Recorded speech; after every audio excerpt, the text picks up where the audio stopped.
Alright, what's going on, guys? I am really excited to get into the game. Obviously, we don't have the game yet, so we're doing some theory crafting, and since I only had the chance to play Druid during beta, I actually plan to start Druid when the game comes out. So I did one basic build that I really wanted to try that seems really fun and actually just crazy strong. So this would be a full werewolf build, although we're still switching forms, but this is crazy damage. Check it out.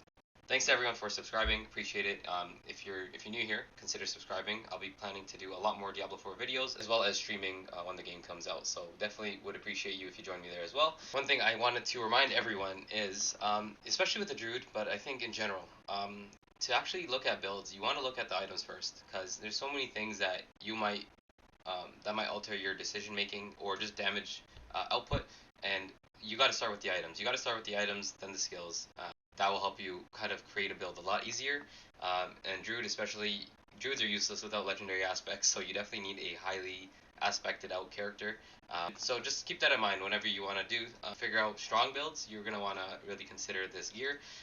Otherwise, and throughout the leveling process, you're not going to want to worry about that. Just build it as you want, have fun, try different builds. As you get an item that might increase damage with one skill, go switch to that and have fun. Get to that end game where the full build, and once you hit that level 50 and start building paragons and stuff, then you can start building this as you get the gear.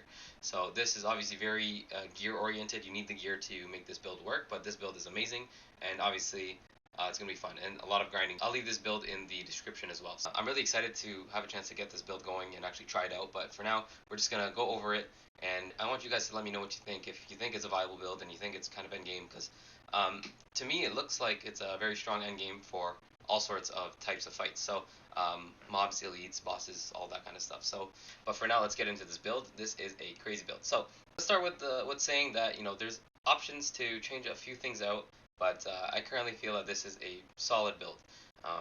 This guy can be changed as well, but let's start with the helmet.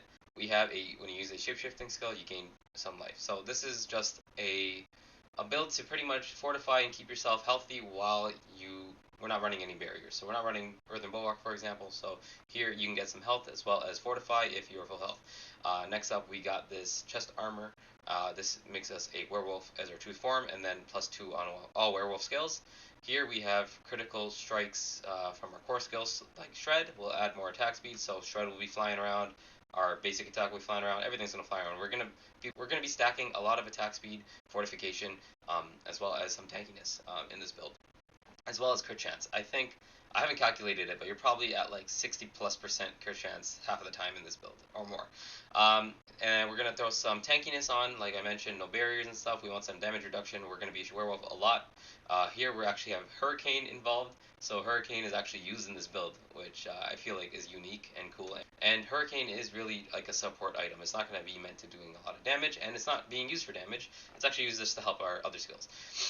Then we're having a Grizzly Rage duration modifier.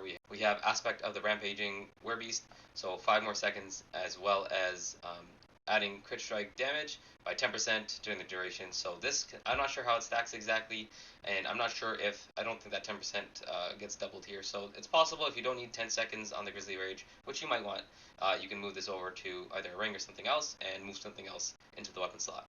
So here we have up to 10% crit chance on Blood Howl, which also affects other people near you, so they'll be healing 20% health as well as 10% crit chance, very high DPS modifier. And then we also have this Grizzly Rage shapeshifts into a dire werewolf. So this is necessary for this build specifically because you need to be a werewolf in Grizzly Rage form, and you get a lot more damage that way too. Instead here now we have 25% movement speed, so that helps us run a lot faster and just kind of blast through the game. And instead of damage reduction, but we did add damage reduction with our other skills and abilities, so we did keep that tankiness. And then we also have 30 to 50% spirit cost. If in a 200 spot, that's like up to 100% spirit cost, so you can spam like crazy. Really cool. And then obviously you can heal as well with kills. For our second ring, we just have another one related to Grizzly Rage. We might as well add this for maximum spirit spammage and just high spirit regeneration. So I don't think spirit regen is going to be an issue with this build. You might not need this item, and you can probably add another very strong item to do damage either with fortification, or barrier, or something like that, or just anything really. There's a lot of opportunities you can look at, but I think this is really cool. Just to make sure you can really spam out these abilities with high resource cost. So skills, we got Hurricane, we have Trample right now. Trample is one of those ones that you can play around with. You don't have to use this in the build, but I think it's a nice touch. We have Blood Howl, Grizzly Rage, Maul. So that's our one non-werewolf skill, that's our werebear skill, and that's because shapeshifting is still a very important part to this build. And then we have Shred, our main damage dealer. And then for our Spirit Boons, we're going with Eagle, because Eagle's very high DPS, so we get 5% crit chance and 30% crit damage. That's going to be a ton of damage overall. We have 25% extra ultimate skill, so if we're at 10% here or 5% here, that's another 1.25 seconds, or at 10 seconds, it's another 2.5 seconds on top of all the extra time you'll have. So a lot of time you'll be in this form. You might be able to do permanent Grizzly, but who knows right now. And then we have just this another one that relates to the shapeshifting build. So constantly healing, as you're going to be constantly crit striking. So going to the skill tree, we're running Maul, as mentioned. We want to have one werebear skill, and this one is our weakest one. We don't have to worry too much about it. If you want, you could probably take it out of maxed 5, but since we're adding +2 and +2 with these items, we're actually going to get a decent amount of damage from a basic skill. So you can keep it as a 5. Here you have fortification, which is also going to be modified by other skills. We're not going with knockdown. I don't think we need that. But here we have increased radius and range. So I think that'll just help you get that DPS out a little faster. You may or may not need that, but I think it's helpful. We're having crit strike up by 6%. So that's another big amount of crit. So 6% crit strike chance there. If you play around with things, you can add 9%, for example here. Like you can move 9% faster as werewolf. So there can be a lot of fast running around with this build. So if depending on where you are in the game, or if you want to run around and blast through mobs, that's an option there. Here's our main damage dealer is Shred. We're maxing it out and getting that 20% extra damage on the crit strikes, which is awesome. Here is Poison, which we actually do use, but we don't need it on this guy. Over here we're putting in Blood Howl for that extra 10% crit chance, as well as the healing. So here's some healing, some defensiveness, and more attack speed. We're skipping out on companions completely. I know a lot of people love adding the companions, and they were buffed recently, but this build is still going to be very special without that. We got Hurricane. We don't care for the damage, so it's only on level 1.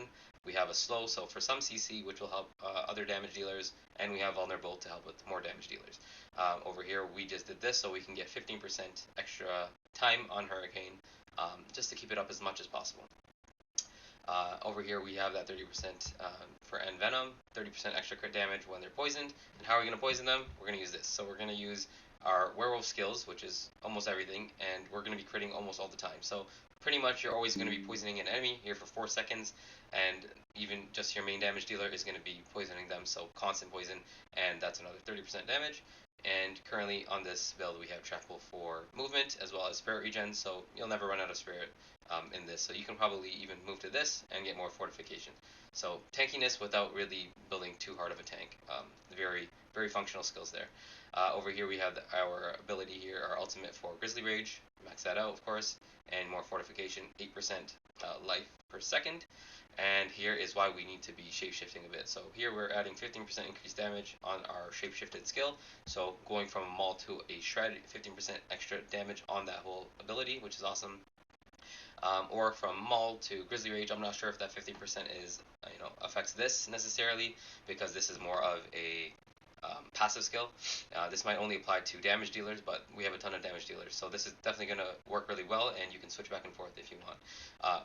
Not only that, you get 5% more fortification, so a lot of fortification, and then you get 12% damage reduction whenever you switch. So you can switch after 5 seconds if you're spamming Shred, if you need that tankiness, but if not, you probably don't even need to worry about that, and only need to do it once in a while.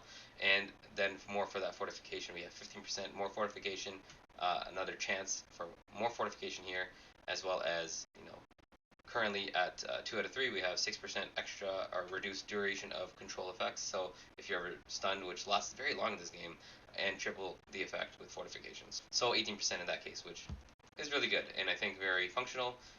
As the CC in this game, when you're CC'd, you can lose a lot of health. As a druid, I never died being CC'd, but I did go from full to pretty low health.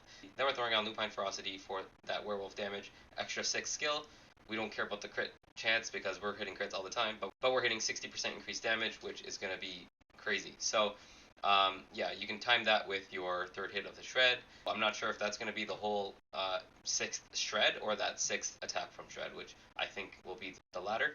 But regardless, you can time it once you get used to that build pretty well. So that's really awesome, and it's definitely going to be a crazy shredding monster. It's going to shred through everything. Quick look at the Paragon boards. We don't need to go into detail on this. There's a lot of generic stuff we're going to be using, but just some of the quick things I noticed. These glyphs were very helpful for this build. So we get extra willpower, which will add Druid DPS, as well as 10% damage reduction as well again. Another one here, we have just some basic damage improvement, and this guy over here. And here we have crit strikes, add up to 12% damage total, and we're constantly critting. This is going to pretty much be always up, so 12% extra damage as well. Obviously there's a lot more, but I'm not going to get into all of that, especially now while everyone's not really used to even building these yet. But I think this build is going to be very strong. You know, maybe you can play around with a one-handed weapon and add an offhand for more effects if this you know, extra 5 seconds or double effect here isn't too important. But overall, let me know what you guys think. Definitely would appreciate a sub on this channel. We're definitely getting hyped for that Diablo 4 content, and I know you guys are too. I'll be dropping the stream links as well, so join me if you can. And just for this game, I look forward to seeing you guys in hell.